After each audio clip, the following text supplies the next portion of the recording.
Bonjour et bienvenue à tous. Dans cette nouvelle capsule, nous allons vous parler des procédures. Une procédure est un ensemble de blocs de code qui exécutent une tâche particulière.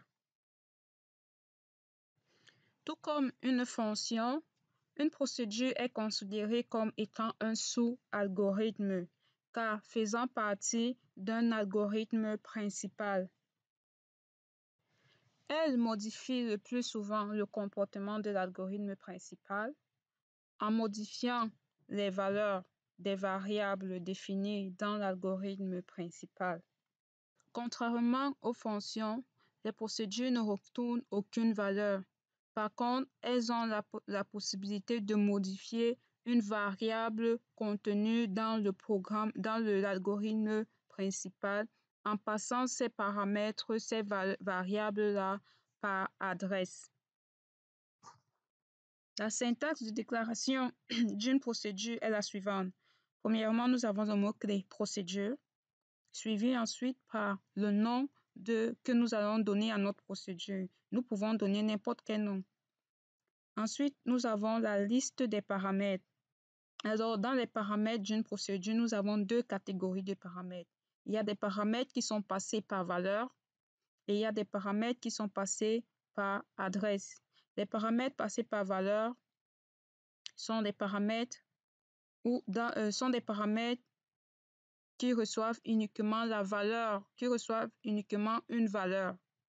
Tandis que les paramètres qui sont passés par adresse, qui sont d'abord caractérisés par le mot-clé var, reçoivent non seulement une valeur, mais également l'adresse de la variable que nous sommes en train de passer au sous-programme.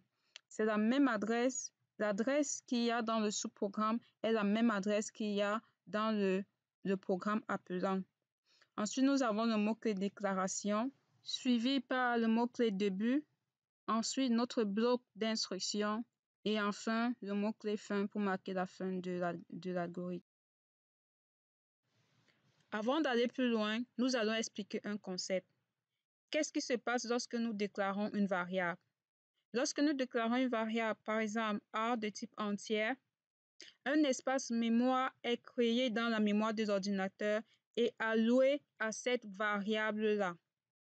Si à A, je donne la valeur 2, on ira dans l'emplacement mémoire réservé à A et stocker la valeur 2. Si je fais par la suite un passage par valeur de la variable 2, de la variable A, alors on va faire une copie de cette variable-là dans la mémoire. Par contre, si je fais un passage par adresse, ce qui va se passer, c'est que en mémoire, je serai en train de travailler dans le même emplacement original de la variable A. Si je modifie donc le contenu de la variable passée en mémoire, je serai en train de modifier le contenu de la variable A.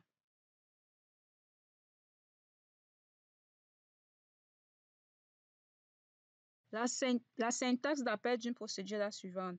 Nous avons le nom de la procédure, entre parenthèses, les valeurs des paramètres.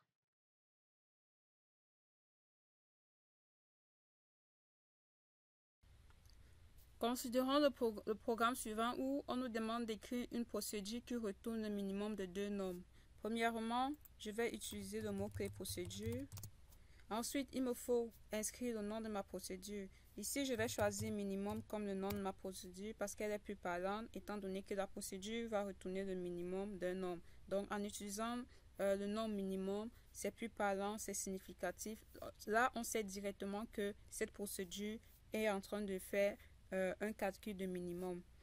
Et après, je dois déclarer mes variables. Étant donné que c'est le minimum de deux nombres que je suis en train de vouloir faire ressortir, il me faut donc déclarer deux variables. La première variable, je vais l'appeler A, elle sera de type entier, virgule. La deuxième variable, je vais l'appeler B, sera de type entier également.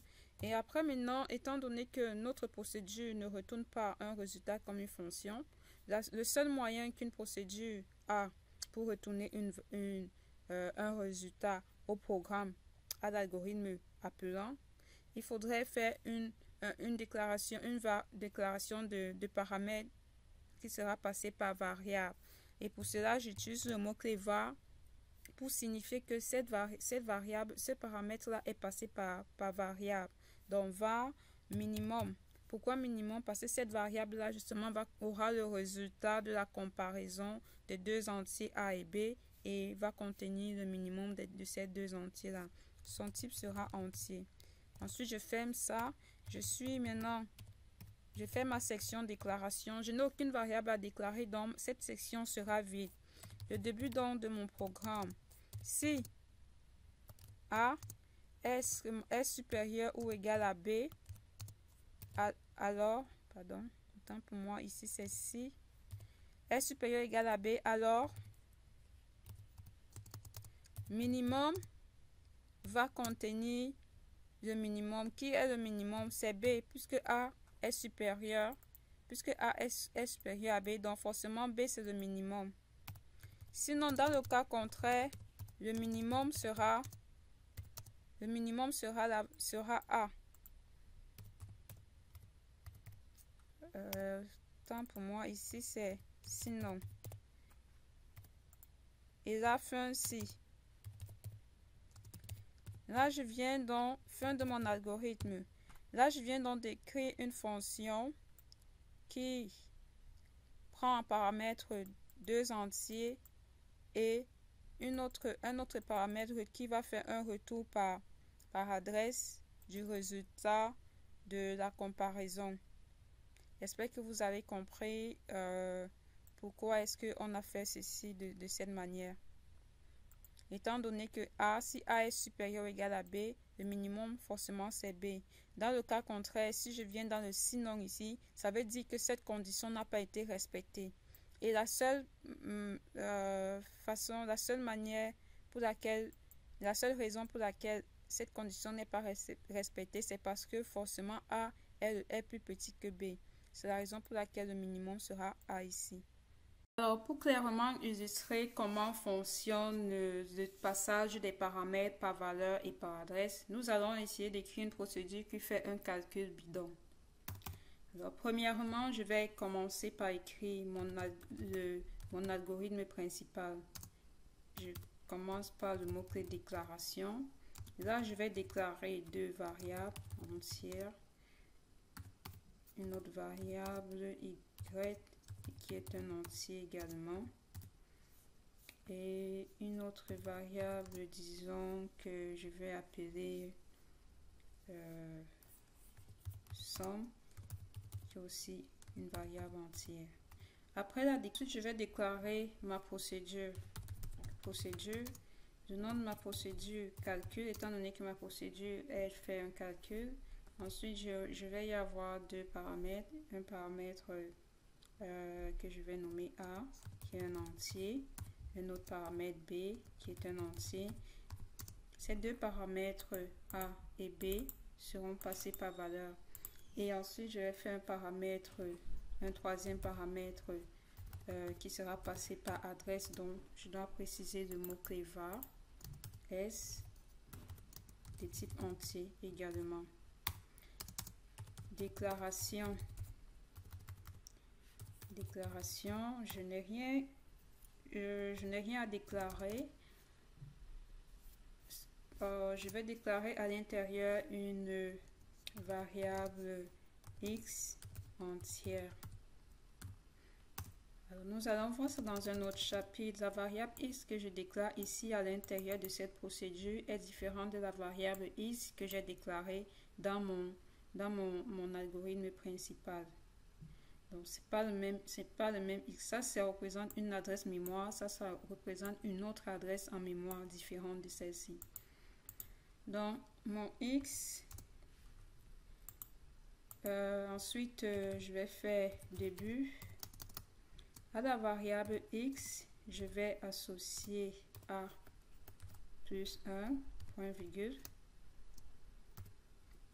Ensuite, à s, je vais associer le résultat de x multiplié par 10 plus multiplié par 10 plus b. Et après, je vais afficher le résultat est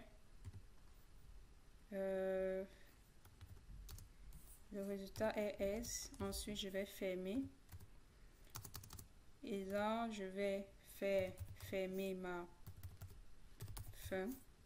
procédure. Une fois que je sors de ma procédure, je commence le début de mon algorithme principal. Alors, dans mon algorithme principal, ici, premièrement, je vais appeler,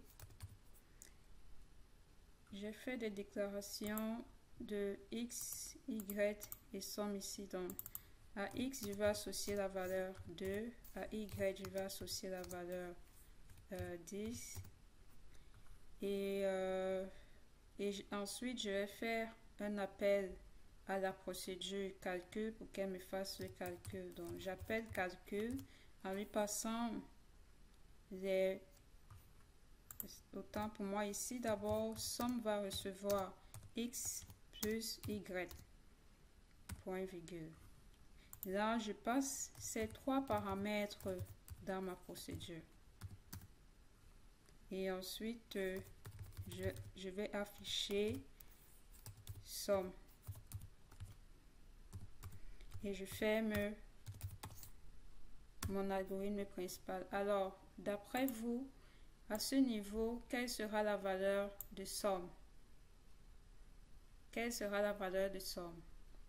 Donc, si on essaye de faire notre plan d'exécution, au départ, on a x, plan d'exécution.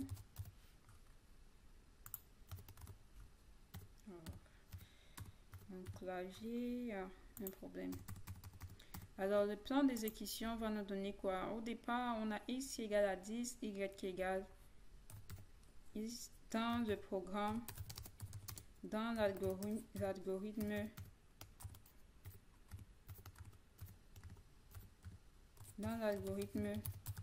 appelant, on a x qui est égal à 2 et y qui est égal à 10 et somme qui est égal à x plus y, 12. Ensuite, on appelle la procédure calcul avec ses paramètres. Et qu'est-ce que calcul fait? Dans calcul, A va recevoir la valeur de y, B va recevoir la valeur y qui est 10. Donc, dans calcul, on aura x ici qui aura 2 plus 1, 3. X va être égal à 3. Ensuite, on aura x ici qui sera la valeur de x qui est 3 fois 10 plus 10. Ça fait 30 plus 10. Donc, s va être égal à 40. Et après, on va afficher le résultat est 40 sera affiché à l'écran. Et une fois qu'on a fini, on sort et on se retrouve donc ici. Maintenant, on retourne dans le programme principal, dans l'algorithme principal. On se retrouve dans l'algorithme principal et une fois que je sors de la procédure, je me retrouve ici dans l'algorithme principal où je dois afficher le contenu de somme. Qu'est-ce qu'on va afficher à l'écran d'après vous?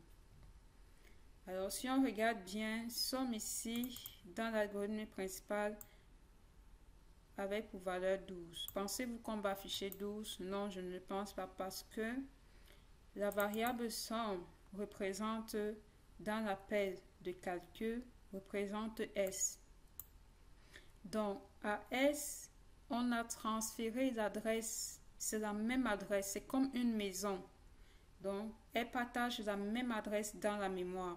Donc, si je modifie S dans ma procédure ici, je suis en train de modifier ma valeur somme ici dans le programme appelant. Donc, quand j'ai fait cette instruction dans ma procédure, j'étais en train de modifier la valeur 12 que j'avais à ce niveau ici dans somme. Au final, quand je fais affiche ici, la valeur de somme sera en train de contenir 40. Donc ça, c'est la différence entre le passage par valeur et le passage par adresse. Par contre, si j'affiche par exemple X, d'après vous, quel sera le résultat qui sera affiché, la valeur qui sera affichée? La valeur de X, quant à elle, elle n'a pas changé. Donc, elle sera 2. X ici, bien que je l'ai passé ici dans la procédure calcul, X a été passé par valeur, c'est-à-dire que uniquement la valeur de X a été transmise à A. Donc, si je fais des modifications à ce niveau, il n'y a aucun impact sur ma variable X. Ma variable X ne sera absolument pas modifiée. Donc, c'est tout en ce qui concerne les variables, le passage des variables par adresse et par valeur. Merci à vous d'avoir regardé cette vidéo. Si vous avez des questions, laissez-les en commentaire. Ça sera un plaisir pour moi de vous répondre. Restez connectés pour de nouvelles vidéos. Ciao, ciao.